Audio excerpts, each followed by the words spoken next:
Geno, can you just talk about the effort that Lou played with today? I mean, she broke out of her little offensive slump just by hustling all over the court.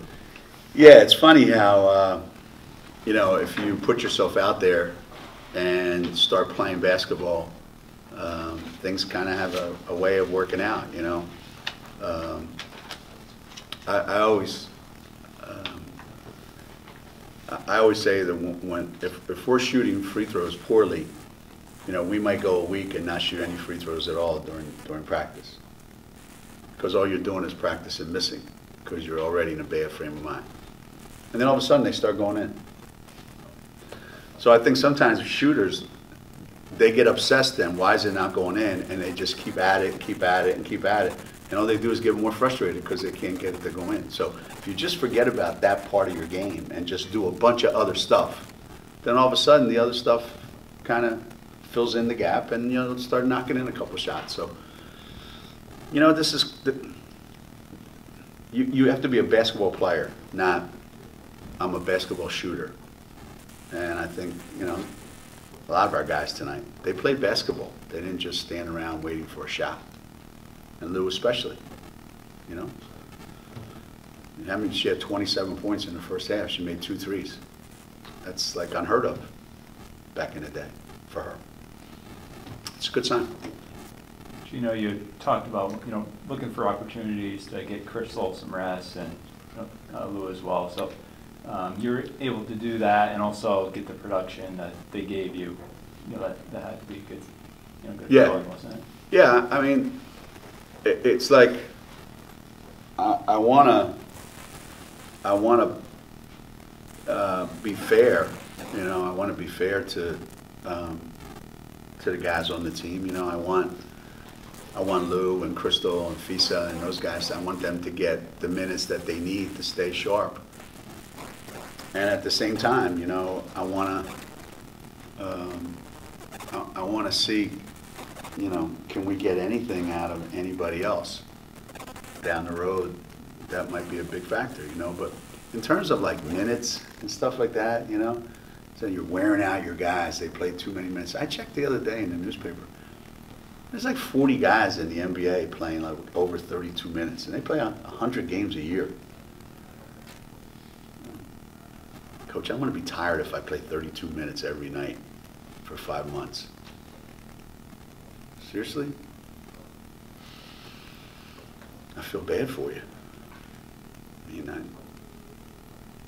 So I don't think it's like they need a breather because they're tired. I think what they need is they need to be able to sit down on the bench and look at the game and see some things that they can't see from being out there. That is the biggest benefit of not being out on the court nonstop. So if I can do that on a more regular basis, that would be great. That would be great. And tonight was a good way to do that. We sprinkled in all those other guys little by little, and they all did their part. They all did a little something. They all did a little something. And every once in a while they surprise you. Yesterday, what we worked on? Yesterday we were working on some offensive stuff, and we had a great first hour of practice, and then the next 15 minutes we couldn't complete a pass. It's just like, it's like all of a sudden, like, we only threw it to the other team. And it was the same guys a lot of times. We only threw it to the other team.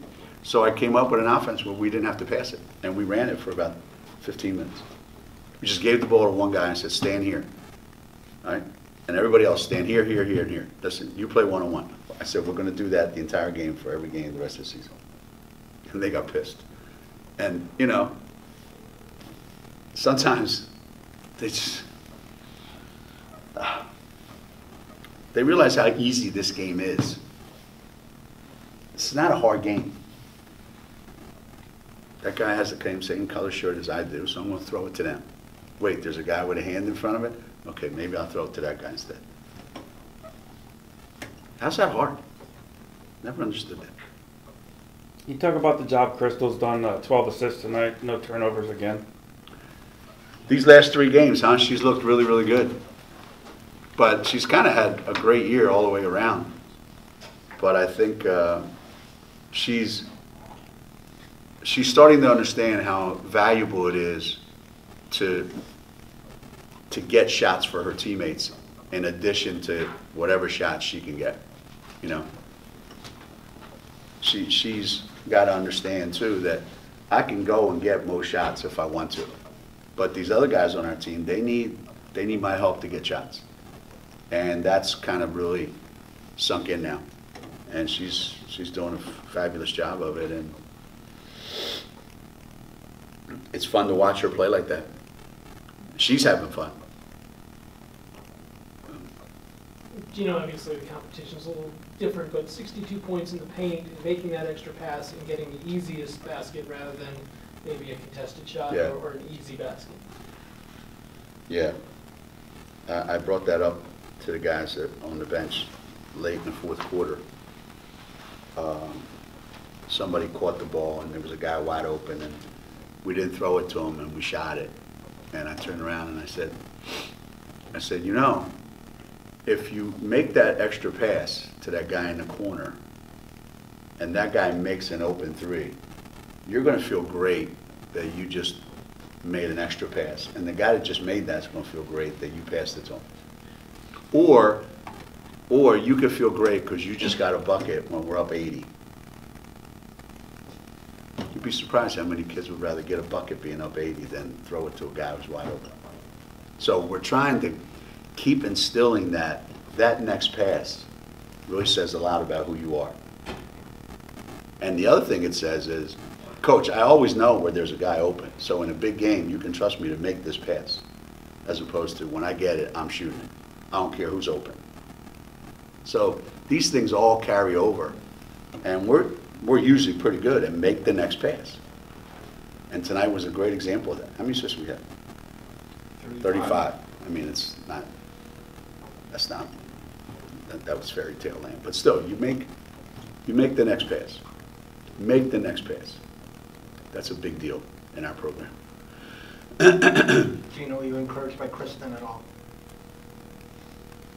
Yeah. I think there were some things that she did tonight that she hasn't done in like a month.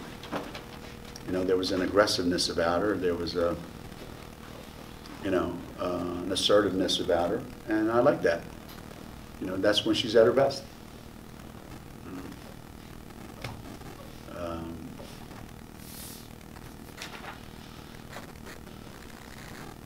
I thought, no.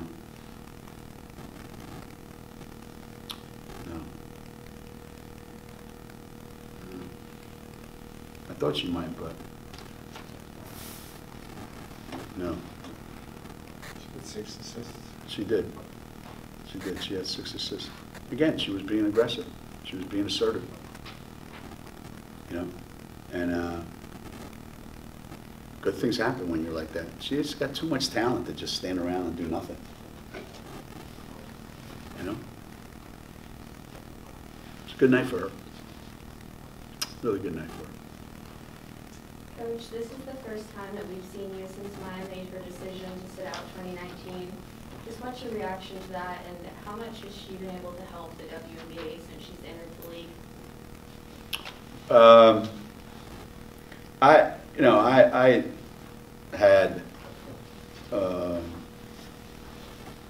I had an inkling from some conversations this summer that this was a distinct possibility.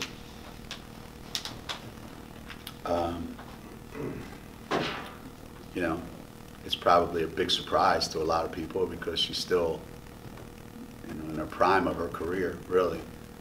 And she's had so much success, when you think about it. But people change as they get older, Things that they thought were not important become really important. And she sees something out there that she feels like she has to devote more of her time, and I'm all for it. If that's what you got to do, that's what you got to do. Obviously the league's going to survive. There'll be somebody come along, and I'm not sure Maya's done for good.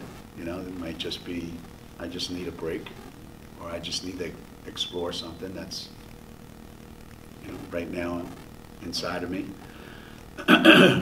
But, you know, what she's done for that franchise in Minnesota, and how she's put a stamp on winning in that league. In a short period of time, think about it. I mean, in a short period of time, you know, between the NCAA championships and the WNBA championships and the World Championships and the Olympics, you know, that's a lot in a short period of time. And I don't know that we've heard the last of her. That would be my guess. Coach, you were able to see a lot of playing time from your bench. Olivia had 2 blocks, 6 rebounds. Molly had 8 points. What did you see that kind of encouraged you tonight? Again, there was a good look about it. They looked like, you know, taking into consideration who we were playing, but they looked like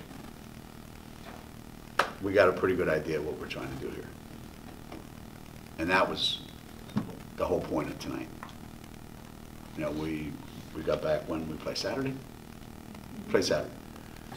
So we've spent Monday, Tuesday leading up to today, and we've, you know, let's say our playbook is 10 pages. Our playbook is down to like half a page. And I think that's helped them. So we've tried to minimize how many things that they can do, and their focus has been pretty narrow, and they're comfortable with the 1 or 2 things that we've given them that they can get good at. And I don't mean just the guys on the bench, I mean the whole team.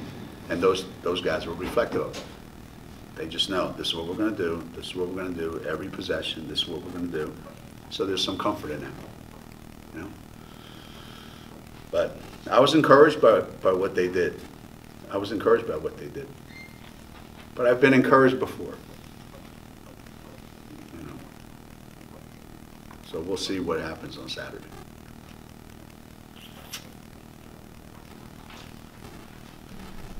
But the point total did go down every quarter.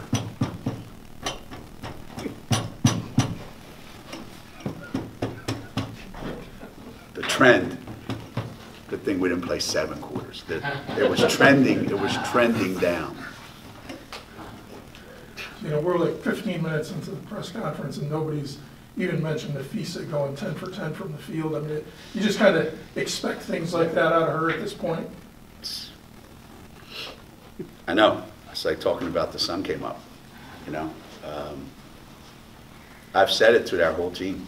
I've said it a bunch of times, and they know it.